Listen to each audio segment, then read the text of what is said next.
معانا النهارده اهم موبايل من موبايلات سامسونج الجديده. عادة سامسونج لسه بتقدم لنا مواصفات غريبه جدا في سعر الموبايلات دي. النهارده ان شاء الله هنجرب كل حاجه في السامسونج جالاكسي 54. بالمناسبه ده اعلى موبايل في فئه الجالاكسي ايه واخر موبايل في سلسله الجالاكسي ايه برضه. فكالعاده مش عايز اطول عليك لان انا عارف انك خلقك ضيق، بس قبل ما نبدا كده في اي حاجه تصلي على النبي وما تنساش تعمل لايك وسبسكرايب وكومنت حلو. من غير كلام كتير كده يلا بينا نبدا. خلونا نبدا كده بالعلبه. العلبه ما فيهاش اي حاجه غير وصله يو اس بي من النوع التايب سي بس، فللاسف هتضطر انك تشتري شاحن وجراب حمايه. دي عاده سامسونج، مش عارف الصراحه بيتجاهلوا الموضوع ده ليه، بس خلاص بقى احنا اتعودنا على الموضوع ده فنعمل سكيب وندخل للنقطه اللي بعدها. نيجي بقى لنقطه الديزاين او التصميم. بالنسبه للتصميم فهو الفلاج شيب بتاع سلسله الجالاكسي، او مش بس كده ده افضل تصميم في الفئه المتوسطه دي من وجهه نظري. متانه فعلا مش طبيعيه، وجوده الخامات المستخدمه في ظهر الموبايل من الزجاج المحمي بجوريلا الجيل الخامس فعلا مهتمين بفكره التصميم ده جدا، وفعلا سامسونج قدرت تتفوق على الاجهزه المنافسه من حيث التصميم. بالنسبه للفريم فالفريم هنا جاي من البلاستيك عادي، تقريبا اصغر موبايل في وسط الموبايلات المنافسه ليه، فده قصاده طبعا انك هتقدر تمسك الموبايل بايد واحده وانت مستريح. بس في حاجه، الموبايل هنا تقل بنسبه بسيطه عن اخواته الجالاكسي، مع ان الموبايل حجمه كويس جدا، بس ده ليه سبب اكيد، والسبب الرئيسي للموضوع ده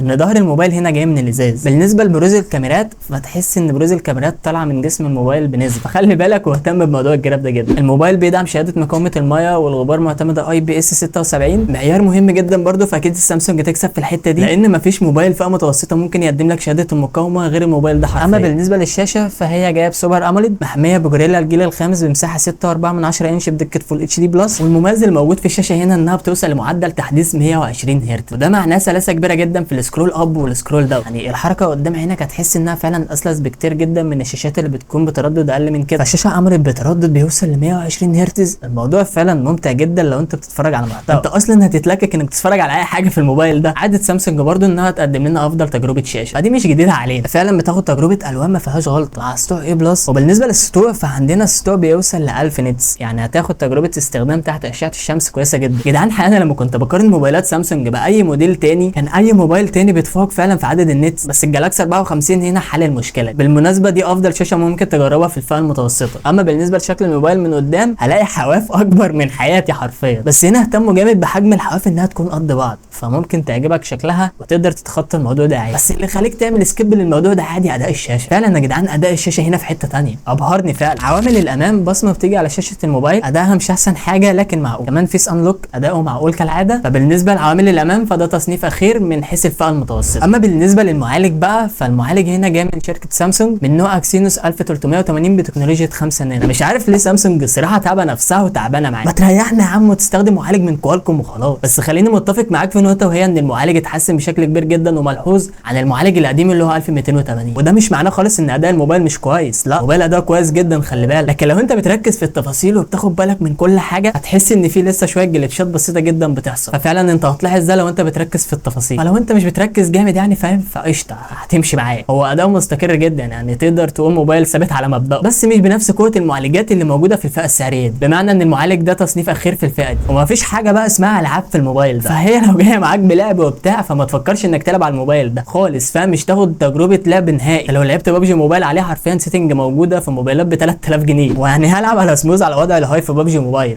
مش منطقي يا جدعان اصلا. فنصيحه من اخوك لو انت مهتم بالجيمر جامد فروح للبوكو اف 5، ده افضل موبايل ممكن يقدم لك تجربه لعب حرفيا، وده بسبب المعالج الجبار اللي موجود في الموبايل. مش هتحس ان في فعلا جليتشات ممكن تحصل لك ولا حاجه. فلو انت جيمر او يهمك نقطه الاداء دي، انا عارف طبعا ان في عدد كبير جدا بيهتموا بنقطه الاداء، فلو انت من الناس دي ما تفكرش روح للبوكو اف 5، انك انت هتقدر تلعب على ببجي موبايل على 90 فريم عادي، فكده هتستمتع بتجربه لعبه افضل بكتير من الجالاكسي 54. نرجع لموضوعنا بقى، وفي نقطه مهمه جدا عايز اكلمك فيها. لو المعالج اللي موجود في السامسونج ده هيدينا تجربه كاميرات كويسه فتمام، لكن لو ما قدمش اداء او نتيجه كويسه من حيث الكاميرات فلا، ده هيبقى في كلام تاني بقى. وطبعا كل ده هنعرفه دلوقتي، بس خلونا ما نسابقش الاحداث. بقول لك ايه، قبل ما ندخل كده في النقطه الثانيه، انت عملت لايك؟ طب عملت سبسكرايب؟ ما روقتش عليا؟ طب ليه يا صاحبي ما تروقش عليا يا عم؟ روق عليا كده فاهم بالحب، اعمل لايك وسبسكرايب وكومنت حلو، حب يا جدعان والله مش اكتر ولا اقل. يلا انا مستنيك اهو، روح اعمل لايك وسبسكرايب وتعالى انا مستنيك اهو.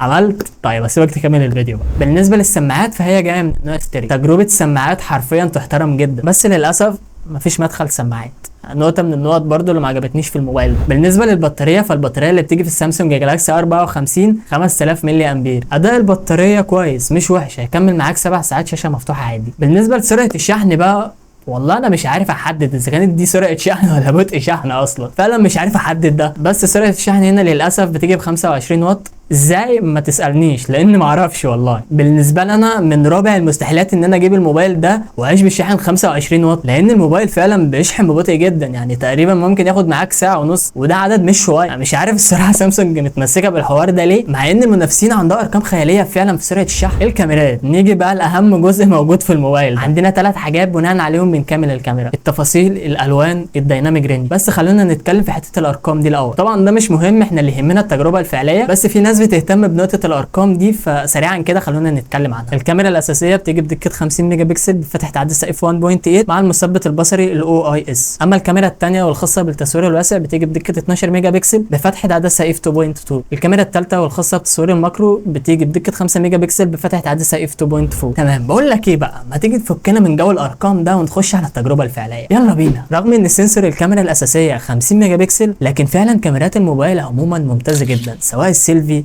او الكاميرا الاساسيه او كاميرا العزل. معالجه صور فعلا تحت اي ظرف كويسه جدا وتقدر تعتمد عليها بشكل كبير. لو جينا نتكلم على تعزيز الالوان هنلاقيه منطقي جدا، ومعالجه فعلا في حته ثانيه، وسكين تول وديناميك رينج، ودي تقريبا من اهم النقط اللي المفروض تدور عليها في اي كاميرا موبايل. فحرفيا هتطلع بقى صور جاهزه بدون اي تدخل او تعديل منها. السيلفا تقدر تعتمد عليه بشكل كبير برده، سواء بورتريه او الوضع العادي، في الحالتين هتاخد تجربه ممتازه. فعلا الكاميرات بتتكلم عن نفسها وقدرت تتفوق بشكل كبير جدا عن الموبايلات اللي في نفس الفئه دي في كل الظروف. بالنسبه للفيديو، عشان نقفل لعبه الكاميرات، الموبايل بيدعم تصوير الفيديوهات لحد 4K، بس للاسف هنفتقد وضع الثبات في وضع ال 4K، لكن الاوبشن ده موجود عادي وتقدر تستخدمه على كواليتي الفول اتش دي. تقدر تستخدم شريحتين اتصال بالاضافه طبعا للكارت الميموري اللي هتقدر تستفيد منه، بس ما ينفعش الثلاثه مع بعض، يعني لازم تستغنى عن حاجه فيهم، سواء خط من الخطين او الكارت الميموري. ودي خلاص بقت عاده بديهيه، لان معظم الشركات دلوقتي او معظم الفئه المتوسطه ما بقتش تستخدم الكارت الميموري اصلا. فالحاجه الوحيده اللي موجوده في الموبايل ده ممكن نعلق عليها هي حته المعالج. هو مش وحش، هو كويس، لكن مقارنه بالسناب دراجون 778 لا، السناب دراجون فعلا يتفوق عليه. واخيرا في نقطه الاداء، ما زال الاداء مش الافضل في الالعاب، وعلبه الموبايل اللي مش موجود فيها اي حاجه غير وصله اليو اس بي والموبايل، فلسه هنصرف تاني على الجراب والشاحن. معايير مهمه جدا طبعا وما ينفعش نستغنى عنها. هو فعلا اسوأ حاجه ممكن تكون موجوده في الموبايل ده هو الشاحن ال 25 واط، مقارنه بالموبايلات اللي في نفس الفئه السعريه دي. لا فعلا سامسونج جالاكسي 54 لا يذكر في حته الشحن دي اطلاقا. يا سامسونج احنا بقينا دلوقتي نشوف اكتر من 100 واط. كمان الموبايل هنا مش بيدعم منفذ ال 3.5 مللي الخاص بسماعه الاذن. فبس كده، دي كانت اهم النقط اللي مش عاجباني خالص في السامسونج جالاكسي 54. سعر الجالاكسي 54 وقت نزول الفيديو ده، مساحه 256 مع 8 جيجا رام بالسعر 16000 جنيه بضمان محلي مش ضمان دولي. فبس كده، قول لي تحت في الكومنتات ايه اللي منعك تشتري الموبايل الجامد ده، وبالمره انت تحت كده قول لي عايز فيديوهات عن ايه الفتره الجايه. ما تنساش اللايك والسبسكرايب والشير ده كده كده. اشوفكم الحلقه الجايه على خير باذن الله. سلام يا مان.